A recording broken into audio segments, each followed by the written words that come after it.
Vamos a comenzar el estudio con una oración. Si cerramos nuestros ojos. Amado Padre, te damos gracias esta noche porque nos permites compartir tu palabra, nos permites este tiempo de estudio, que podamos nosotros meditar en tu palabra, que podamos escudriñarla. Te damos gracias porque eres misericordioso, eres bueno con nosotros. En todo momento podemos ver tu obra en nosotros. Te pedimos que nos ayudes a tener un corazón dispuesto siempre a servirte, un corazón dispuesto siempre a obedecer tu palabra, a que nos esforcemos por nosotros tener esa comunión contigo, que podamos tener esa disposición para siempre entender tu palabra, meditar en ella y llevarla por obra. Te pedimos que nos ayudes a ser esos varones esforzados y valientes, que en todo momento podamos llevar por obra tu palabra, podamos nosotros ser ese reflejo de tu Hijo Jesucristo, podamos tener su carácter, podamos ser luz donde quiera que estemos, y que también podamos nosotros transmitir esa fe, ese conocimiento, esa sabiduría a nuestros hijos, a nuestra esposa, que podamos nosotros permear todo ese conocimiento y esa sabiduría que viene de ti. Te pedimos por todos los hermanos de la iglesia, por esos varones que aún no se han podido conectar a estos estudios, que pongas en ellos ese corazón dispuesto a también conectarse a los estudios. Te pedimos por los que están a punto de conectarse, para que apresure sus pasos, para que pongas los medios también para que cada uno de nosotros podamos conectarnos a este estudio, y que estos medios tecnológicos sean de bendición para nuestras vidas, y que podamos usarlos correctamente. Te damos gracias por la salud del pastor que ha mejorado. Te pedimos que pongas en él también esa salud, esa restauración, para que prontamente se pueda unir nuevamente a su ministerio, pueda encargarse de su ministerio. Sabemos que él es la cabeza de esta iglesia de Agua de Vida, y te pedimos también por su familia, para que también los mantengas en salud, los mantengas unidos, los mantengas fieles a ti. Te damos gracias y te lo pedimos en nombre de tu Hijo amado Jesucristo. Amén. Bueno, la semana pasada comenzamos con unos temas. Habíamos hablado que iban a ser tres. El estudio pasado fue el primer ministerio de un varón, que es ser esposo, ¿no?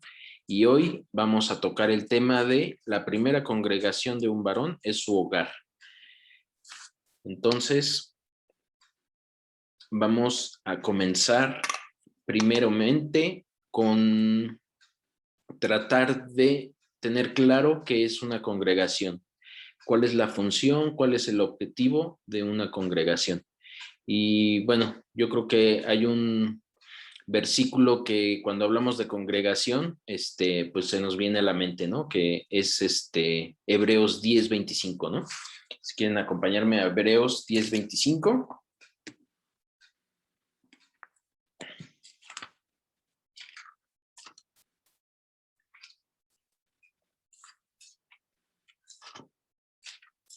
Hebreos 10:25. Dice: no dejando de congregarnos como algunos tienen por costumbre, sino exhortándonos, y tanto más cuanto veis que aquel día se acerca. Entonces, aquí nos habla de que sea constante esa congregación, ¿no? Que no dejemos de congregarnos. Hoy sí, seguramente fue una situación muy difícil que nadie esperaba, el hecho de que se cerraran las iglesias, que se cerraran las congregaciones. Y bueno, a raíz de también de la enfermedad del pastor, pues nosotros mantuvimos algunos días cerrado. Pero de hecho este versículo fue uno de los que mis hermanos pues Dios les habló a través de este versículo, ¿no? Que decían que no dejáramos de congregarnos. Y pues hoy nuevamente las puertas de la congregación se abren. Ya llevamos varios domingos ya con las puertas abiertas, pero al final pues yo creo que es lo que busca Dios, ¿no? Que nosotros como iglesia estemos unidos, estemos congregándonos y pues bueno, este versículo es muy importante, ¿no? Debemos de llevarlo siempre presente, tenerlo siempre presente, que el congregarnos, el reunirnos para escuchar su palabra, el reunirnos para alabarle, el reunirnos para escuchar su palabra, pues es algo que debemos hacer como seguidores de Cristo, ¿no? Como sus discípulos. Es ahí donde nosotros nos mantenemos unidos, nos mantenemos en un mismo espíritu y pues es algo importante, ¿no? Si nosotros queremos crecer, madurar, yo creo que es más fácil cuando estamos en unidad, ¿no? Cuando hoy, a lo mejor, incluso en los estudios, ¿no? El hecho de que tengamos varios estudios, pues nos da esa facilidad para que nosotros entendamos la palabra, nosotros crezcamos en sabiduría y que eso mismo sea motivo de unión y de fortaleza, ¿no? Tener una iglesia pues fuerte, matrimonios fuertes, varones fuertes que no importan las pruebas, van a estar siempre firmes en esas pruebas, ¿no? Eso es lo que tendríamos que hacer como congregación. Y bueno, si quieren acompañarme ahora al Evangelio de Juan. Juan capítulo 4, versículo 23. Juan capítulo 4, versículo 23.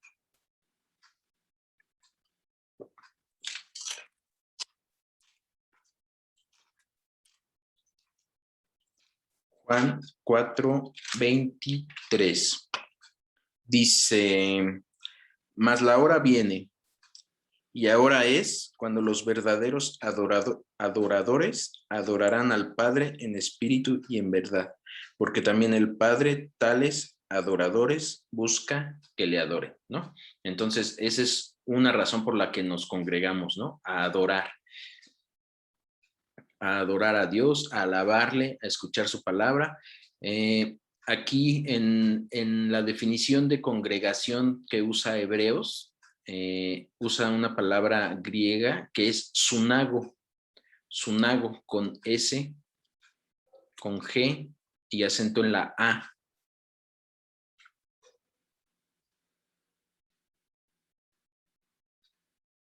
No, a ver, espérenme, ya me equivoqué.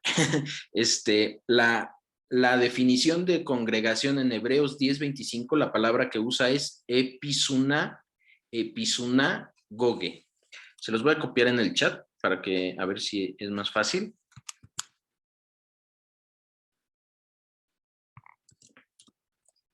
Ahí está. Ajá. Esa es la palabra griega que usa en Hebreos 10:25. Y esa palabra significa reunión para adoración. Ajá.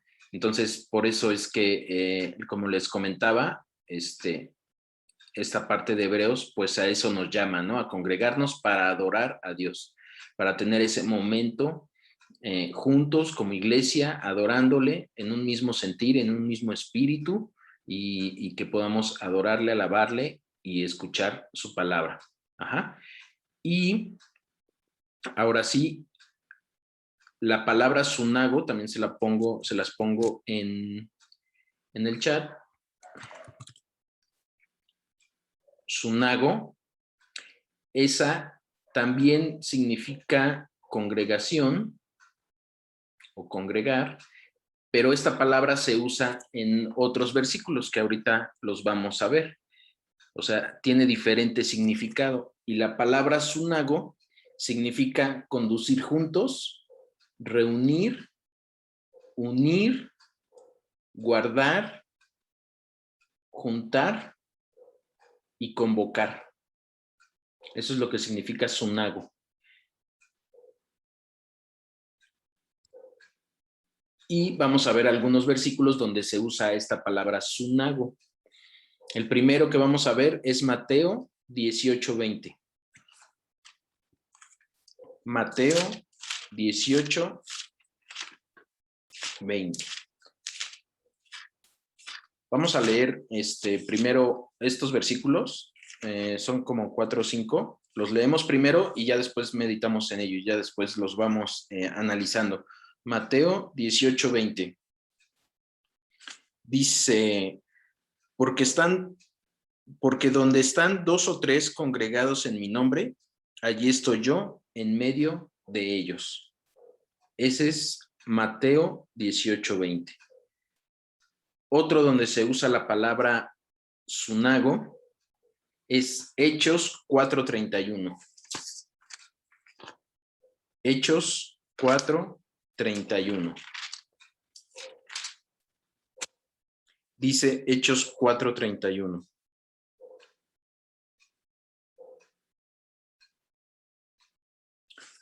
Dice, cuando hubieron orado, el lugar en que estaban congregados tembló, y todos fueron llenos del Espíritu Santo y hablaban con denuedo la palabra de Dios. Ajá. Otro versículo donde se usa la palabra sunago. Hechos 11:26.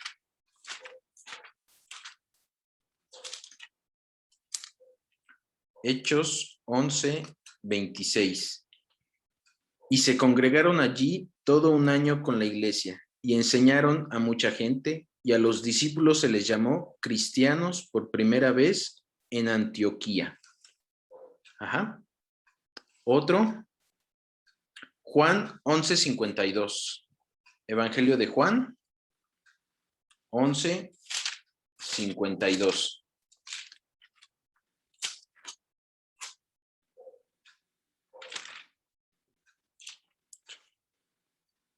Dice, y no solamente por la nación, sino también para congregar en uno a los hijos de Dios que estaban dispersos.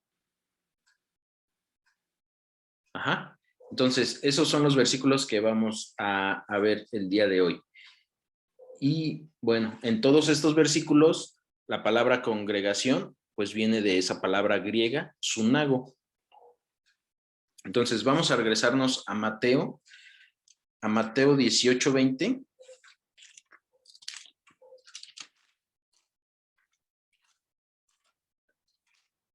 Mateo 18:20.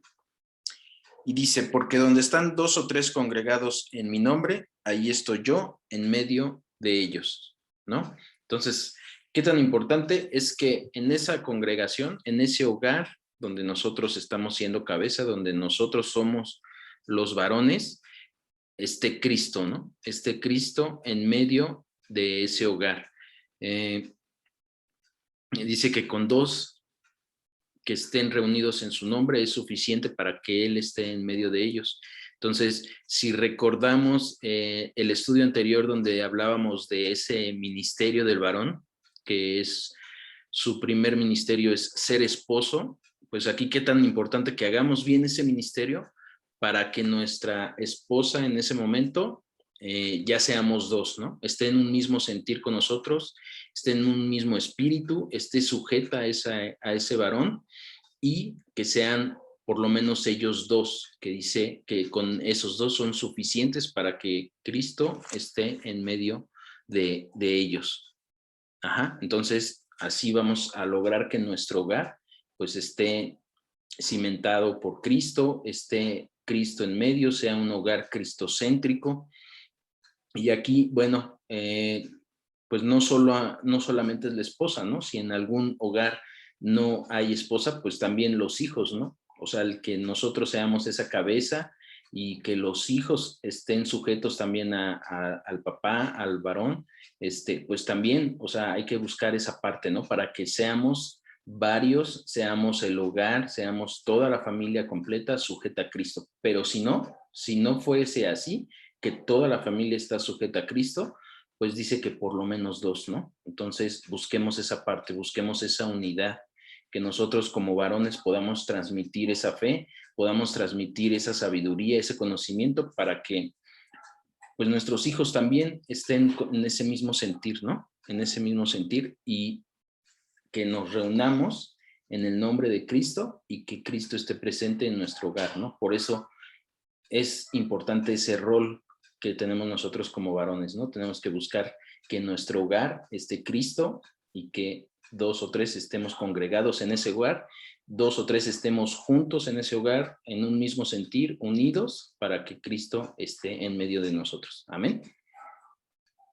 Entonces, aquí es muy importante que nosotros como varones demos ese ejemplo de estar sujetos a Cristo, ¿no? Donde Cristo es el que toma las decisiones en nuestro hogar, Cristo es el que da las instrucciones y nosotros nos sujetamos. Nosotros como Cristo es nuestra cabeza, nosotros varones nos sujetamos a Cristo y la familia se sujeta al varón. En este caso la esposa se sujeta al varón, pero pues también en esa familia entran los hijos, ¿no? También los hijos tienen que estar sujetos a ese matrimonio, a ese varón, a ese papá, a esa mamá, y todos en un mismo sentir para que Cristo esté en medio de ese hogar. Y hoy sabemos que el varón o el papá no es el que va a dar la salvación a los hijos, pero su testimonio, su transformación, su vida cambiada, vida transformada, pues es el mejor ejemplo, ¿no? Es el mejor atracción para una esposa, para un hijo, para que ellos también anhelen ese cambio, esa transformación, ¿no? Entonces, por eso es importante que nosotros demos ese primer paso como varones para llegar a esa salvación y seamos los primeros en sujetarnos a Cristo, ¿no? A veces, pues el pastor lo ha dicho muchas veces, ¿no? Esperamos a que alguien más dé el primer paso, a lo mejor en este caso la esposa, queremos que primero sea ella la que comience a cambiar, y pues aquí Cristo nos ha enseñado que no es así, que hay un orden, ¿no? Y que el varón es el que debe dar ese primer paso como cabeza del matrimonio o como cabeza del hogar, ¿no? Entonces, vamos a pasar al siguiente versículo, que es Hechos 4:31. Vamos a Hechos 4:31. ¿Qué nos dice Hechos 4:31? Dice: cuando hubieron orado, el lugar en que estaban congregados tembló, y todos fueron llenos del Espíritu Santo y hablaban con denuedo la palabra de Dios. Entonces, si nosotros queremos tener un hogar bendecido, si queremos que en nuestro hogar haya bendición, pues sabemos que la forma en que va a llegar la bendición es porque está presente ahí el Espíritu Santo, ¿no? Está presente sí, el Espíritu Santo, el Espíritu de Dios, es el que nosotros debemos estar buscando que esté presente en nuestro hogar, en nuestra casa, en todo momento. Dice aquí en este versículo, hablaban con denuedo la palabra de Dios. Entonces nosotros tenemos que buscar que haya palabra en nuestro hogar. En esa primera congregación que tenemos como varones, tenemos que buscar que en ese hogar haya palabra. Debemos de buscar el tiempo para que nosotros podamos compartir la palabra con nuestra esposa y con nuestros hijos. Sabemos que para que un hogar esté lleno del Espíritu Santo, pues todos debemos estar sujetos a esa palabra, ¿no? Debemos estar obedeciendo, debemos estar viviendo la palabra de Dios para que ahí se mueva con poder el Espíritu Santo, ¿no? Es la forma en que va a llegar el Espíritu Santo ahí. Sabemos que el Espíritu Santo mora en nosotros, pero si no lo dejamos obrar, si no lo dejamos manifestarse a través de la obediencia a la palabra, pues difícilmente va a estar lleno el hogar del Espíritu Santo y difícilmente va a llegar la bendición a ese hogar, ¿no? Entonces hoy debemos asegurarnos que haya palabra en nuestro hogar. Ya nos dice en el libro de Josué que de día y de noche tenemos que meditar en la palabra, ¿no? Entonces nosotros no solo es leer, no solo es que nosotros como varones tengamos la lectura o meditemos en la palabra, sino que debemos asegurarnos que la palabra se comparta en ese hogar, en esa congregación, en esa primera congregación de todo varón, ¿no? Hoy sabemos que los hijos difícilmente pues van a pedir que se comparta la palabra, ¿no? Ellos no van a tener esa iniciativa, difícilmente la van a tener de decir, no, pues este momento va a ser para leer la palabra, ¿no? Entonces, al final nosotros tenemos que buscar ese momento, tenemos que buscar esos medios para que haya un momento en el que podamos compartir esa palabra. ¿Es difícil? Más con hijos adolescentes, sí, pues ciertamente lo es, pero pues al final, si nosotros tenemos esta idea de que nuestro hogar es la primera congregación y que en una congregación se debe compartir la palabra, pues eso debemos buscar, ¿no? Eso debemos buscar en todo momento. Y vamos ahora a Hechos 11:26, otro de los versículos que vimos, que hablan de congregar, de congregación. Hechos 11:26.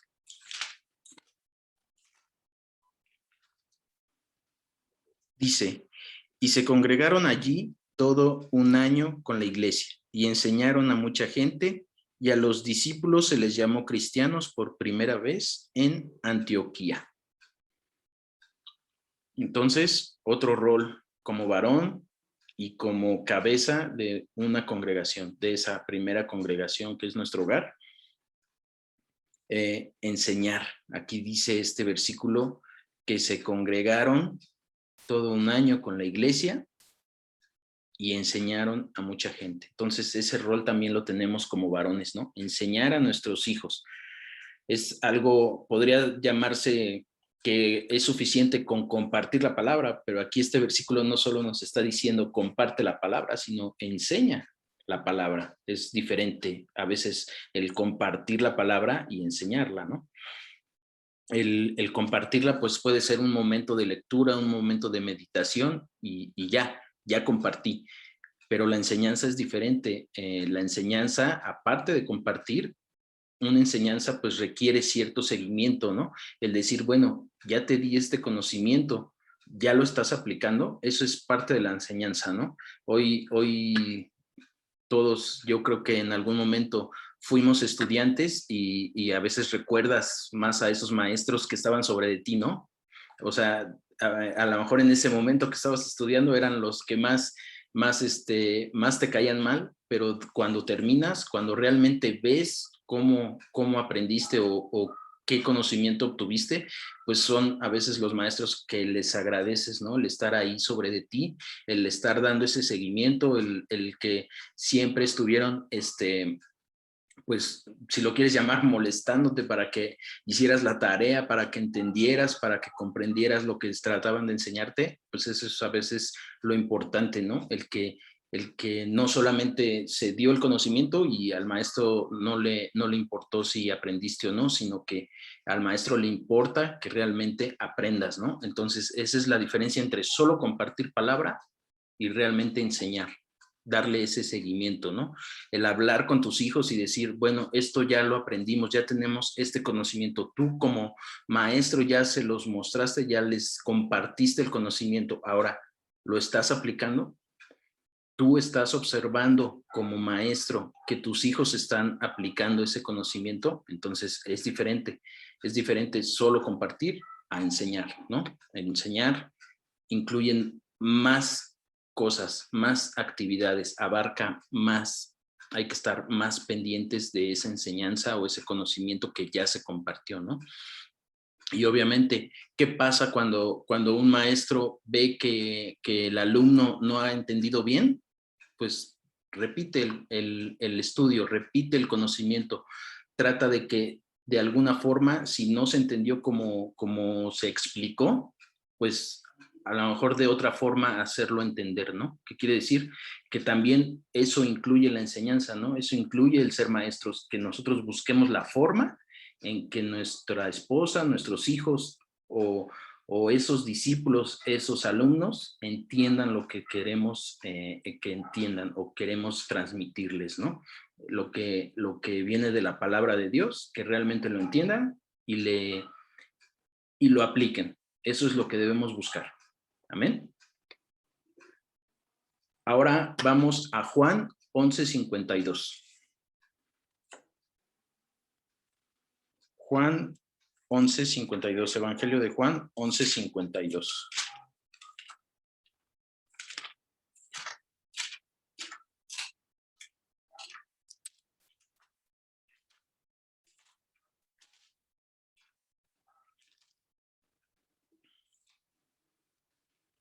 Juan 11:52, y dice, y no solamente por la nación, sino también para congregar en uno a los hijos de Dios que estaban dispersos. ¿Qué otro rol, otra tarea que tenemos como varones, como cabeza de esa congregación, primera congregación, ¿no? Dice aquí, congregar en uno a los hijos de Dios que estaban dispersos. Bueno, pues los que tenemos hijos adolescentes, creo que aquí esta palabra dispersos la conocemos muy bien, ¿no? Ahorita los adolescentes, ya cada quien está por su lado, cada quien en sus cosas, cada quien en su rollo, y es muy difícil unir a una familia cuando ya hay adolescentes porque empiezan a tomar su camino, empiezan a tener sus amistades, ya no les gusta estar con los papás, ya no les gusta salir a las actividades con los papás, y realmente se vuelve una tarea difícil esta parte, ¿no? Pero pues aquí Dios nos está diciendo que para que nosotros cumplamos con ese rol de la primera congregación para un varón es tu hogar, pues debemos de unir a los que están dispersos, ¿no? Es una tarea difícil, pero nosotros tenemos que buscar ese tiempo en donde nuestros hijos puedan compartir con nosotros, puedan platicar, podamos compartir actividades, ciertas actividades. Hoy invitas a los hijos adolescentes y si no les gusta, no quieren ir, ¿no? Si no es lo que a ellos les gusta, no quieren acompañarte. Entonces aquí pues, se vuelve una tarea difícil, ¿no? El tratar de buscar actividades que les atraigan a todos es difícil. Sin embargo, yo creo que si ponemos cierto interés, si ponemos ciertas condiciones, sí se puede, ¿no? El decir, bueno, hoy a lo mejor no te gusta tanto esta actividad, pero a tu hermano sí le gusta, pues vamos a unirnos todos y lo hacemos. Y ya después, pues te tocará a ti el compartir esa actividad que te llama a ti, ¿no? Entonces, debemos de buscar nosotros esa unión. Dice, un significado de la palabra que vimos es unir, ¿no? Convocar. Entonces nosotros estamos llamados a eso, a unir a nuestra familia, a convocar a nuestra familia a esas actividades juntos, a esos momentos en los que podamos estar todos unidos en un mismo sentir, en un mismo espíritu, a lo mejor a la hora de la comida, a lo mejor terminando de comer, nos ponemos a platicar, nos ponemos a compartir la palabra y hacemos comentarios, ¿no? Empezamos a hablar, empezamos a preguntar cómo les fue en el día, cómo les fue en la escuela, qué intereses tienen, qué problemas tienen, qué angustias tienen. Hoy sabemos que los adolescentes pues también tienen aflicciones, también tienen angustias, ¿no? Obviamente no van a ser las mismas que a lo mejor un adulto, pero para ellos pues se vuelve una aflicción, ¿no? Algo a lo mejor que nosotros vemos sencillos, para ellos es una aflicción y que al final pues interfiere en esa unidad, ¿no? Interfiere en esa confianza, en esa comunicación. Entonces nosotros debemos buscar siempre esa parte, ¿no? De unir, de los que están dispersos, unirlos para que todos estemos en un mismo sentir. Dice aquí este versículo, congregar en uno a los hijos de Dios. Entonces aquí es muy importante. ¿Quién es ese uno? Pues Cristo, ¿no? Cristo, que nosotros nos sujetemos a Cristo y que toda la familia esté sujeta a Cristo. Eso es lo que nosotros como varones, como cabezas, debemos buscar. Ajá. Y vamos ahora a Hechos 16:25. Hechos 16:25. Ahí después de Juan, vamos a Hechos capítulo 16, versículo 25. Y vamos a leer del 25 al 31. Aquí son varios versículos. Puse varios para entender más o menos el contexto. Hechos 16, del 25 al 31. Dice, pero a medianoche, orando Pablo y Silas, cantaban himnos a Dios y los presos los oían. Entonces sobrevino de repente un gran terremoto de tal manera que los cimientos de la cárcel se sacudían. Y al instante se abrieron todas las puertas y las cadenas de todos se soltaron. Despertando el carcelero y viendo abiertas las puertas de la cárcel, sacó la espada y se iba a matar, pensando que los presos habían huido. Mas Pablo clamó a gran voz diciendo, no te hagas ningún mal, pues todos estamos aquí. Él entonces, pidiendo luz, se precipitó adentro y temblando, se postró a los pies de Pablo y de Silas, y sacándolos, les dijo, señores, ¿qué debo hacer para ser salvo? Ellos dijeron, cree en el Señor Jesucristo y serás salvo tú y tu casa. Entonces, como ya habíamos hablado, no por el hecho de que el varón sea salvo, ya la familia o la esposa va a ser salva, ¿no? La salvación es algo personal. Pero algo importante que dice aquí, cree en el Señor Jesucristo y serás salvo tú y tu casa. Ajá. No le está diciendo, haz que crean en el Señor Jesucristo para que se salven. Le está dando la instrucción a él, ¿no? Tú cree y primero llegarás tú a la salvación si ellos aún no llegan y tu casa con tu ejemplo, con tu testimonio, con esa llenura del Espíritu Santo, con esa sabiduría que te va a dar el ser salvo, harás o ayudarás a que ellos también lleguen a esa salvación, ¿no? Hoy, qué tan importante es que nosotros demos ese primer paso, ¿no? Como se los había comentado al inicio, ¿no? Nosotros como cabeza de esa congregación que es nuestra familia, que es nuestro hogar, nosotros debemos ser la cabeza y dar ese primer paso, dar ese ejemplo de obediencia, de seguir la palabra, de meditar en ella, de que nos sujetemos a Cristo. Ese es el ejemplo que debemos dar, ¿no? Y dice aquí este versículo, serás salvo tú y tu casa. Entonces, ¿qué tan importante es eso, no? Que nosotros seamos esa cabeza y seamos los primeros, seamos el ejemplo, seamos los primeros que obedecen la palabra, ¿no? Muchas veces queremos dejar esa parte al último, ¿no? Primero ellos y después nosotros. Y aquí la instrucción es muy clara, ¿no? Tú, cree y tú y tu casa serán salvos. Ajá. Ahora, ¿qué no puede faltar en una congregación? Hoy sabemos que hay un elemento esencial en una congregación, ¿no? Que es un pastor, ¿no? ¿Qué tan importante es el pastor para una congregación? Y vamos a Hechos, capítulo 20, versículo 28. Hechos 20, 28.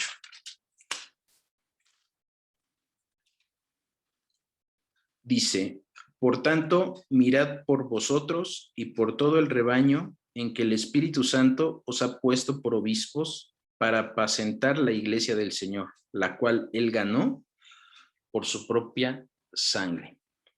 Entonces, tu familia, nuestro hogar, es parte de esa iglesia por la que nuestro Señor Jesucristo murió. Ajá. Entonces, tú al ser cabeza de esa iglesia, de esa parte de iglesia, de ese hogar y de esa familia, pues tenemos una gran responsabilidad, ¿no? Porque esa familia es parte de la iglesia de Cristo y Cristo murió por su iglesia. Entonces, qué gran responsabilidad es que nosotros seamos la cabeza, seamos los responsables de esa parte de la iglesia. Entonces, aquí nosotros también como varones, también como esa cabeza de la primer congregación, de esa primera congregación, pequeña congregación que tenemos, pues es ser pastores de esa parte de iglesia, ¿no? Entonces, ¿qué nos toca hacer como en ese rol de pastores para nuestra familia? Bueno, pues vamos a la primera carta a Timoteo, capítulo 3, versículo 2. Primera carta a Timoteo, versículo 3. No, capítulo 3, perdón, versículo 2. Dice, Pero es necesario que el obispo sea irreprensible, marido de una sola mujer, sobrio, prudente, decoroso, hospedador y apto para enseñar. Uf, qué características debemos tener, ¿no? Aquí dice que tenemos que ser sobrios, prudentes, decorosos, hospedadores y aptos para enseñar. Entonces ya no solo es decir, pues eres pastor de tu iglesia, ¿no? Te has convertido en ese varón que también debe ser pastor a tu iglesia, sino al ser pastor también van implícitas todas estas características. Entonces ya no nada más es trabajar por conocimiento, ya no nada más es trabajar por sabiduría, sino debemos ser irreprensibles, sobrios, prudentes, decorosos, hospedadores y aparte aptos para enseñar, ¿no? Maestros, que es lo que hablábamos en los versículos anteriores, ¿no? Entonces ya se vuelve una tarea todavía más difícil, ¿no? Debemos dar testimonio de todas estas virtudes. Entonces, si en alguna somos débiles, si en alguna sentimos que todavía nos falta, pues hay que trabajar en esas, ¿no? Hay que trabajar en esas debilidades que tenemos, que sabemos que es donde el Señor se va a glorificar, ¿no? Que Él nos va a dar esa fortaleza para que nosotros podamos librar esas debilidades, que nosotros podamos fortalecernos, ¿no? Él es el que va a fortalecer esas debilidades y Él se va a glorificar a través de esas debilidades. Amén. ¿Y qué otra cosa? Segunda carta a Timoteo, capítulo 4, versículo 2. Segunda carta a Timoteo, capítulo 4, versículo 2, que dice, que prediques la palabra, que instes a tiempo y fuera de tiempo, redarguye, reprende, exhorta con toda paciencia y doctrina. Otra tarea todavía más difícil, ¿no? Dice predicar la palabra, ¿no? Entonces ya vimos que debemos compartir la palabra, debemos darnos ese tiempo para compartir nosotros la palabra a nuestra familia. Aquí no solamente habla de compartir, sino ya de predicar, ¿no? Predicar esa palabra, que sabemos que es difícil, ya debemos nosotros tener cierto conocimiento, debemos tener cierta sabiduría antes de poder compartir para que tengamos la seguridad de que lo que estamos compartiendo pues sea sana doctrina, eso, ¿no? Sea realmente lo que Dios quiere transmitir hacia nuestra esposa, hacia nuestros hijos. Y luego también nos dice a tiempo y fuera de tiempo, ¿no? Entonces aquí hay que estar atentos, ¿no? Entonces, como les mencionaba, no solamente es enseñar, no solamente es compartir, no solamente es mostrar el conocimiento, sino estar asegurándonos o estar supervisando que realmente ese conocimiento se esté aplicando en la familia, ¿no? Estar sobre nuestros hijos, bueno, no digo sobre nuestra esposa, porque al final pues debemos nosotros dar ese ejemplo y ella se debe de sujetar, ¿no? Pero a nuestros hijos sí podemos estar así como que sobre de ellos diciendo, bueno, si ya compartimos esta palabra, si ya vimos qué es lo que Dios espera de nosotros, qué es lo que a Dios le agrada y no lo están haciendo, bueno, pues ahí dice, redarguye y reprende, ¿no? Eso es lo que debemos hacer como nosotros como pastores de nuestro hogar, de nuestra familia. Y dice, exhorta con toda paciencia y doctrina, ¿no? Y aquí habla nuevamente de doctrina, o sea, que nosotros para reprender, para exhortar, pues debemos tener a la mano la palabra de Dios, ¿no? Debemos estar respaldados por esa palabra. No podemos decir nada más, no, es que lo tienes que hacer así porque yo soy tu papá y es lo que diga yo. Y pues hoy aquí la palabra nos dice, es claro, ¿no? Con toda paciencia y doctrina. Entonces debemos tener ese respaldo de Dios. No puedes hacer esto, no debes hacer esto. ¿Por qué? Porque Dios lo marca en su palabra, ¿no? Entonces así ya sabremos que vamos a estar respaldados por la palabra y dice que con toda paciencia también, ¿no? También la forma en que lo hagamos, pues también es importante, ¿no?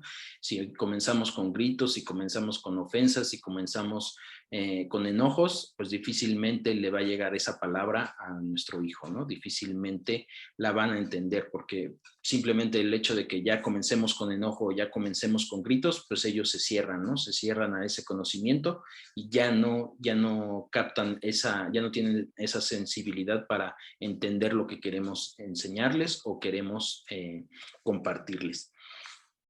Y por último, otro versículo, ahí mismo en segunda carta a Timoteo, capítulo 2, versículo 2. Dice: lo que has oído de mí ante muchos testigos, esto encarga a hombres fieles que sean idóneos para enseñar también a otros. Entonces también debemos preparar pues a nuestra esposa, a nuestros hijos, pues también para ese momento en que ellos también tendrán que enseñar, ¿no? Entonces nos toca a nosotros como pastores de ese hogar, como pastores de esa familia, pues preparar también varones, preparar también mujeres que en su momento van a cumplir con ese rol que ya conocemos cuál es, de mujer, de varón, y nos toca también esa preparación, ¿no? Que nosotros nos preparemos, que nosotros enseñemos para que un día ellos lleguen a ese conocimiento, a esa sabiduría, y ellos también en algún momento enseñen, ¿no? Enseñen a su familia, enseñen a sus hijos, porque pues al final, si tenemos hijos varones, pues en algún momento ellos también les tocará ser cabeza de una familia, cabeza de una parte de la iglesia, de una pequeña congregación, a ellos les tocará, y también a las mujeres, pues también a ellas les tocará ser en algún momento esas ayudas idóneas, ¿no? Para un pastor que va a estar en su casa, para un varón que va a estar en su casa y que debe ser esa ayuda idónea para ese pastor y para ese varón. Ajá. Entonces, pues no sé si quieran comentar algo, si quieran compartirnos algo, si tengan dudas.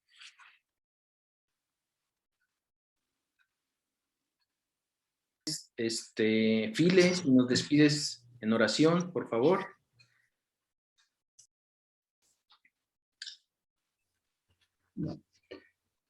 Señor mío, Dios mío, te damos gracias, Señor, por habernos permitido esta reunión, Señor, en la cual, Padre, nos está ratificando el compromiso que tenemos cada uno en nuestros hogares, Señor, como responsables de llevar a nuestra familia cada día, Señor, más cerca a ti, Señor. Te rogamos que nos des luz, Señor, para conducir con paciencia, con esmero y con mucho interés, Señor, que nos des el conocimiento a cada uno para que llevemos a nuestra familia, Señor, como sacerdotes de nuestro hogar, a tus pies, Padre. Te rogamos que nos des conocimiento, sabiduría y que nos guíes, Señor, en tu palabra, que estés junto a nosotros para que lo hagamos ordenadamente. Te damos gracias por ello, Señor, y te lo pedimos en nombre de tu amado Hijo, nuestro Señor Jesucristo. Amén. Amén.